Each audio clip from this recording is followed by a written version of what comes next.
দেখো বন্ধুরা, সকাল সকাল রান্না করে নিয়েছি, কিন্তু ভিডিও করতে পারিনি যে আমি কি রান্না করেছি, কারণ সকালবেলাটা অনেক তাড়াহুড়ো থাকে।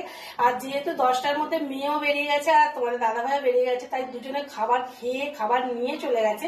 তারপর আমি ভিডিও করছি যে আমি কি রান্না করেছি আজকে। আর যেহেতু আমি দুপুরে খাবো, আমার খাবারটা আছে।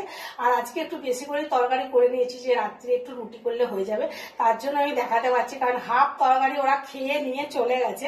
তো যাই হোক, চলো দেখাই তোমাদেরকে আমি কি রান্না করেছি, ব্যাক ক্যামেরায় দেখাই, ঠিক আছে? চলো দেখো বন্ধুরা, এই যে এঁচোর চিংড়ি করেছি। এঁচোর চিংড়িটা এটা মানে রাত্রির জন্য তুলে রেখেছি, আর আমি এ থেকে অল্প একটু খাবো, আর রাত্রিরে থেকে যাবে, রাত্রিরে রুটি করলে হয়ে যাবে। তার জন্য একটু বেশি করে করেছিলাম, কারণ তোমাদের দাদাভাই আর মেয়ের তো খাওয়া হয়ে গেছে, খাবার নিয়ে গেছে, খেয়ে গেছে। তো এই এঁচোর চিংড়ি করেছি, আর তার সাথে করেছি কলমি শাক ভাজা। কলমি শাক ভাজাটা এখন একটু নতুন, তো বেশ ভালোই লাগছে। কলমি শাক ভাজা, আর ভাত দেখবে কতটুকু আছে, এই দেখো আমার মতো ভাত আছে। তো আমি এতটা খেতে পারবো না, একটু থেকেই যাবে।